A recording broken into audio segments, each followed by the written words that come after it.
Pig farm में मुझे सबसे अच्छी चीज़ें लगी, मॉर्निंग में 2 घंटे समय दीजिए, इवनिंग में 2 घंटे समय दीजिए, अपने पूरे टाइम अपनी फैमिली को, अपने परिवार को समय दीजिए।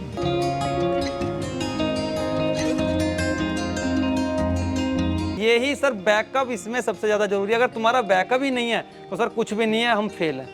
आपका माल है, तुम्हारी इच्छा बेचो, तुम्हारी इच्छा बिल्कुल मत बेचो, आपको मुंह मांगे पैसे मिलेंगे। एक बिजनेस है कि एक यही ऐसा है भाई, मैं अपना जानवर इस रेट में दूंगा, लेना हो लो, नहीं लेना हो तो मत लो।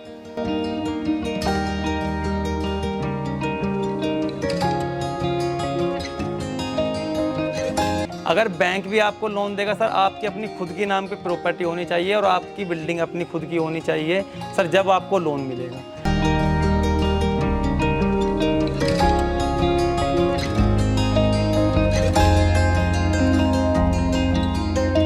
अरे गांव में अपनी खेती करो, पिगरी फार्म करो, अगर पिगरी का मन नहीं है आप अपनी डेयरी खोलो, कुछ भी काम करो, लेकिन अपना खुद का काम करो। सर मैं अपने युवा साथियों से यही कहना चाहूँगा, अपने ही मालिक बनो, अपनी खुद की अपनी ज़िंदगी, कभी किसी को गुलाम मत बनने दो। नमस्कार भाइयों, इंडियन फार्मिंग टेलीविजन चैनल में आपका एक बार फिर से स्वागत है। दोस्तों आज हम पहुंचे हुए हैं यूपी के गढ़मुक्तेश्वर में। यहाँ पर मैं आपको 27 साल के युवा से मिलाऊंगा जो लगभग 1 साल से सफलतापूर्वक पिग फार्मिंग कर रहे हैं। काफ़ी भाइयों के सवाल होते हैं कि सर पिग फार्मिंग क्या प्रॉफिटेबल बिजनेस है या नहीं है, कैसे पिग फार्मिंग कर सकते हैं, कहाँ सेल कर सकते हैं, कितना इसमें आपको प्रॉफिट मिलने वाला है। तो चलिए दोस्तों पूरी बात करेंगे सर से, जानने की कोशिश करेंगे इनके पूरे सफ़र और पूरे अनुभव के बारे में। सर नमस्कार। नमस्कार सर। कैसे हैं सर? सर मैं ठीक हूँ, आप बताइए। बहुत अच्छा लग रहा है सर। आपने 27 साल की आपकी उम्र है, काफ़ी बड़ा आपने काम यहाँ पे किया हुआ है। दिल्ली की नौकरी छोड़ के वापस अपने गांव में आए, यहाँ पर अपने पैरों पे खुद का ही रोजगार खड़ा करने की आप यहाँ पे कोशिश कर रहे हैं। तो सबसे पहले जो हमारे दर्शक आपको दिख रहे हैं, अपना और अपने फार्म का परिचय दीजिए। नमस्कार, मेरा नाम निशांत चौहान है, मैं ग्राम खिलवाई का निवासी हूँ और जो मेरा फार्म है शाहपुर चौधरी में है, मेन रोड पे बना हुआ है और जो हमारा है जिला हापुड़ से हूँ मैं। और सर अगर हम फार्म की बात करें, नौकरी की बात करें सर, वहाँ भी दिल्ली में मेरा अपना ही खुद का काम था, लेकिन सर वहाँ पे क्या हम सिटी वालों ने परेशान किया। गाड़ी मैकेनिक का काम करता था जी मैं। हम अपने गाँव में आए, अपने वापस अपने ही क्षेत्र में वापस अपने शहर अपने वतन आए जी बिल्कुल सर, और अपने ही आके यहीं पे काम किया सर। गाँव में इतने सुकून है, दिल्ली से हद से ज़्यादा सुकून है जी। यहाँ का रहना, यहाँ का खाना पीना, यहाँ का समाज, यहाँ के लोग, अपने माता पिता, अपने बहन भाई सबके साथ में मिलना जुलना। वहाँ पे क्या था, एक फ्लैट है 50-60 गज का, उसमें अपनी पूरी ज़िंदगी गुजर जानी थी जी। वो सबसे किल्लत वाली चीज़ थी। यानी शहर की भागदौड़ भरी ज़िंदगी छोड़ के वापस आप अपने गाँव में? सर बहुत ही अच्छा।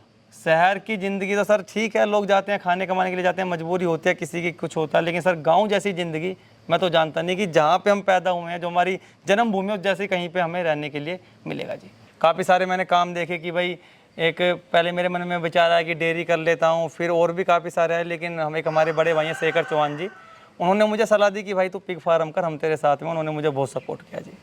और एजुकेशन की बात करें तो कहाँ तक? सर एजुकेशन की बात करें सर, मैंने इंटर पास करी हुई है जी, बीए भी करी हुई है, लेकिन इंटर ही हम तो मैन मानते हैं जी।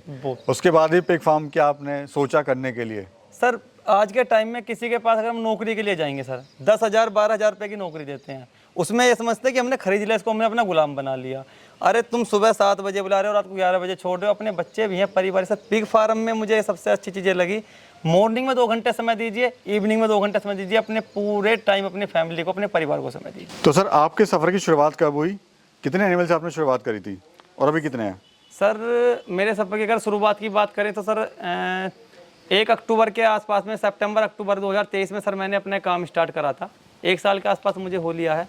और सर एनिमल की अगर हम बात करें सर, 10 तो मेरे पास में मादा थी जो प्रेग्नेंट थी, और सर 20-22 मेरे पास में बच्चे थे 10 से 12 किलो के। तो अभी सर आप अपने आप को कहाँ खड़ा पाते हो? आपको लगभग 1 साल हो गया है। सर अगर हम बात करें अपने आप को मैं कहाँ पाता हूँ सर, आज के टाइम में बहुत ही अच्छे ऊंचाई पे हूँ। मैं अपने मुँह से सर कि अपनी खैर क्या बड़ाई करता हूँ, लेकिन सर आज के टाइम में मेरे फार्म के अंदर 150 प्लस तो सर जानवर हैं, जिसमें सर मैंने अपना माल सेल भी किया। सर इस दौरान काफ़ी उतार चढ़ाव आपके पास आए होंगे, समस्याएं भी आई होंगी, तो क्या उतार चढ़ाव आपने देखा अभी तक? सर उतार चढ़ाव की बात तो है सर, उतार चढ़ाव हमारे सबसे पहले सर समाज के लोग, जो पैर खींचने वाले लोग होते हैं जी। कितने लोगों ने ताने मारे, अरे क्या काम कर रहा है, कितनों ने ये किया, अरे भाई कहीं नौकरी कर ले, जॉब कर ले, कुछ और काम कर ले सर। और समस्या सर, ऐसी समस्या सर इंसान की लाइफ में आती रहती हैं, वो कभी खत्म नहीं होती जी। तो समाज ने भी विरोध किया इस काम का? सर बहुत ज़्यादा, घर के लोग ज़्यादा विरोध करते हैं जी, लेकिन हमारे पिताजी और हमारे बड़े भाई ऐसे हैं जो उन्होंने हमारा फुल सपोर्ट किया है जी। आज इसी बदौलत में कि आपका आज लाखों का टर्नओवर भी है यहाँ पर। जी सर बिल्कुल, इस बात में सर कोई शक वाली बात नहीं है। सर पिग फार्म का डिसीजन आपने क्यों लिया, क्यों आपको पिग फार्मिंग अच्छी लगी? सर पिग फार्मिंग इसलिए चलेगी सर, आज के टाइम में अगर हम जॉब करने के लिए किसी के पास जाएंगे सर 10 से 15 हज़ार रुपये से ऊपर कोई नहीं देगा। अगर सर मैं अपना यहाँ पे अगर मैं आके मैकेनिकल काम भी करता सर, उसके लिए मुझे कम से कम 15-20 लाख रुपए चाहिए। फिर क्या मार्केट में कस्टमर बनाने में बहुत टाइम लगता है। पिग फार्म का मुझे ऑप्शन इसलिए अच्छा लगा सर, आज के टाइम में इसका रेट भी अच्छा है, और दूसरी चीज़ सर सेल करने की कोई समस्या नहीं है, कंपटीशन की कोई समस्या नहीं है। और मैं अपने फार्म का मालिक हूँ, मेरा मन करेगा मैं अपने रेटों में माल दूंगा, नहीं मन करेगा सर मैं नहीं दूंगा। कितनी पूंजी से आपने काम स्टार्ट किया था और कितने एनिमल से स्टार्ट किया था और अभी कितने टोटल?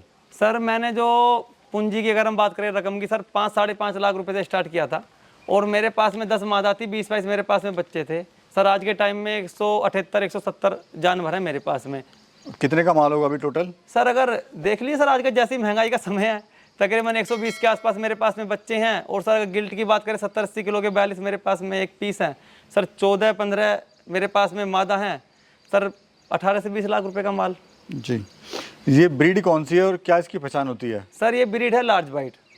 और सर इसकी पहचान की अगर हम बात करें सर, इसके हाथ पैर की उससे देख लीजिए, एक क्या शरीर पे इसके बाल बहुत कम मिलेंगे, इसका जो अंदर की जो त्वचा होगी बिल्कुल एकदम से रेड होगी। सर जब आपने फार्म स्टार्ट किया तो उसमें आपको समस्याएं क्या क्या आई थी? सर समस्या आने की बात तो ऐसी है सर, समस्या काफ़ी सारी आती हैं भाई। समाज की समस्या हो जाती हैं, घर परिवार वालों की हो जाती हैं, पैसे की भी समस्या देखो इंसान के साथ में सर आती है। और सर सबसे बड़ी समस्या होती है एक ब्रीड कलेक्शन करना।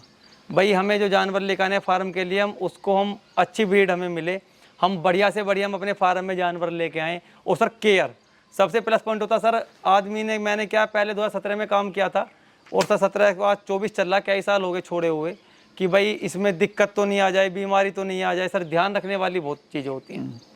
सर ट्रेनिंग आपने कहाँ से ली थी और क्या प्राइवेट से ट्रेनिंग लेनी चाहिए या फिर सरकारी संस्था से लेनी चाहिए? सर ट्रेनिंग की अगर बात करें सर, हमारे बड़े भाई हैं शेखर चौहान, उनका फार्म हमारे यहीं पे है पास में। मेरे फार्म से तकरीबन 400 मीटर की दूरी पे है। उनके फार्म में सर मैंने 2-1 महीने में उनके साथ में रहा था, मैंने वहीं पे सीखा था भाई मादा की डिलीवरी होती है, कैसे ध्यान रखना होता है, बच्चों को कैसे खाना वाना डालना होता है, कुछ भी चीज़ है सब उनके पास सीखो। सर अगर हम बात करें कि ट्रेनिंग कहाँ से लेनी चाहिए, अगर सर किसी को डिप्लोमे की आवश्यकता है कि भी हमें डिप्लोमा चाहिए था सर वो लें सरकारी से, वहाँ से आपको डिप्लोमा मिलेगा। और सर अगर आपको अपना ही काम स्टार्ट करना है और अपना ही फार्म चलाना है तो सर आप प्राइवेट से और प्रैक्टिकल करके लें, अपने सामने और अपने हाथों से काम करेंगे सर, सबसे बेस्ट ऑप्शन हमारे लिए ये है। सर किसी बिजनेस में 30% प्रॉफिट होता है, किसी में 40% होता है, इस बिजनेस में कितना प्रॉफिट है? सर अगर हम प्रॉफिट की बात करें तो सर आज से तकरीबन 2 या 3 साल पहले हमारा माल 120 रुपये 130 रुपये किलो जा रहा था जी, जो डीलर लेके जाते थे। सर आज के टाइम में 205, 202 रुपये, 203 रुपये किलो जा रहा है। सर हमारा दाना की बात करें 1 या 2 रुपये का अंतर हुआ है, फीड जो हमारा महंगा हुआ है। तो सर उस टाइम भी जो हमारे फार्मर भाई थे 30%, 40% बचा रहे थे, तो सर आज के टाइम में 45, 50%, 55% तक की भी हमारी बचत है। अगर हम अपने हाथ से अगर हम इसमें काम करेंगे फार्म में, अपने सामने अगर हम अपने जानवर को दाना देंगे कि भाई ये वेस्ट ना करे, जितनी इसको आवश्यकता है इतना ही खाए, तो सर हम 50-55% तक भी हम इसमें बचा सकते हैं। अभी कितनी लेबर है आपके पास में? सर मेरे पास में एक लड़का काम करता है जी, और मैं उसके साथ में लग के जी काम करवाता हूँ। टर्नओवर कितना है पूरे फार्म का और प्रॉफिट कितना है? सर टर्नओवर की बात करें अभी तो सर हमारी शुरुआत थी, तो सर शुरुआत में तो हमने 1 साल के अंदर तकरीबन 9 से 10 लाख रुपए का माल सेल करा जी। उसमें क्या हमने अपना फार्म बढ़ाया भी है, और सर हमने माल भी सेल किया है। और सर बचत की बात करें तो 4-4.5 लाख रुपए हमारी इसमें बचत भी आई है। और सर इसमें साथ में हमारे एनिमल भी भाई हमने 10 मादा 22 बच्चे 32 से स्टार्ट किया था। सर आज के टाइम में हमारे फार्म में 178 प्लस जानवर है, जो कि हम देख भी सकते हैं वीडियो के माध्यम से, आपको भी है। तो वो भी एक आपका प्रॉपर्टी है? सर वो तो सर हमारा मेन प्रॉफिट ही है। अगर हमारे फार्म में जानवर ही नहीं रहेंगे तो सर हमारे फिर फायदा क्या? अगर फिर तो हम 20 लेकर आए, 20 हमने सेल कर दिया, सर हम फिर 20 लाएंगे, 20 सेल करेंगे। सर मेन प्रॉफिट जो होता है हमारे फार्म में जनरेशन बढ़ाने का ही होता है। फीड में क्या खिला रहे हैं, कंपनी का खिला रहे हैं या फिर आपका खुद का अपना बना रहे हैं? सर अगर हम फीड की बात करें सर, एक तो होटल वेस्टेज खिलाते हैं, और सर बच्चों को बात करें या जो हमें कटिंग का माल तैयार करना होता है सर, उसके लिए हम ड्यूज कंपनी का फीड आता है जी, उसको खिलाते हैं। उसका रिजल्ट क्या, काफ़ी अच्छा रिजल्ट है। 0 से 100 kg होने में कितना समय लगता है, कितने की जानवर फीड खा लेता है और कितना उससे प्रॉफिट होता है? सर अगर हम 0 से 100 kg की बात करें तो सर समय की बात करें तो 7 से 8 महीने का हमारा समय लगता है। और सर अगर हम फीड की बात करें, अगर हम उसको प्रॉपर फीड खिलाते हैं सर 8,500 रुपये के आसपास हमारा उसमें जानवर फीड खाता है। सर प्रॉफिट की बात ऐसी है सर, हमारा जो 100 kg का जानवर जो आज के टाइम में सेल होता है वो सर 21,000 रुपये का, 20,500 का, 22,000 रुपये तक का सेल होता है। 8.5 का उसने फीड खाया सर, 2,000 रुपये 2,500 रुपये हमारी फार्म का मेंटेनेंस हो गया सर, लेबर का खर्चा हो गया। अगर कोई किसान भाई सर इसको स्टार्ट करना चाहता है, जिसके पास कम पैसा है, कम पूंजी है, वो कैसे शुरू कर सकता है? उसको शुरू करना चाहिए, नहीं करना चाहिए? सर अगर हमारे जो किसान भाई अगर हमारे आज के टाइम में पिगरी फार्म करना चाहते हैं सर, काफ़ी अच्छा काम है, बिल्कुल करें, स्टार्ट करें। और सर दूसरी चीज़ सबसे मेन बात होती है, जितना हमारा बजट, अगर हमारा बजट 2 लाख का है, मैं आपको छोटा सा एग्जांपल देता हूं सर, 1 लाख ही अपने फार्म में और अपने पिगरी में लगाएं, 1 लाख रुपए बचा के रखें अपने बैकअप के लिए। ये ज़रूरी है जी सर, इससे ये ही सर बैकअप इसमें सबसे ज़्यादा जरूरी है। अगर तुम्हारा बैकअप ही नहीं है तो सर कुछ भी नहीं है, हम फेल हैं। फेल क्यों है सर? फिर हम कच्चा माल अपना सेल करेंगे, उसमें हमें प्रॉफिट ही नहीं आएगा, ना उसमें हमें बचत आएगी। एक फीमेल कितने बच्चे देती है सर औसत 1 साल के अंदर? सर अगर 1 साल की बात करें सर, मादा भी आती है हमारी 2 बार, फीमेल जो हमारी 1 साल में 2 बार भी आ जाती है। तो सर फर्स्ट टाइमर में पहली बार में सर वो 7 से 8 का एवरेज देती है, दूसरी बार में सर 10 से 12 का एवरेज देती है। तो अगर हम बात करें सर 18 बच्चे 20 बच्चे एक मादा हमारी 1 साल के अंदर डिलीवरी के टाइम पे दे देती है। ये लोकल में क्या रेट चल रहा है और असम में क्या रेट है इसका? सर लोकल के रेट की बात करें तो सर 200-205 रुपये किलो हमारे फार्म से लेके जाते हैं। और सर अगर आसाम की बात करें 255-260 रुपये किलो चल रहा है जी। फार्म का क्या एरिया है, कितनी इसको लागत आई बनाने में?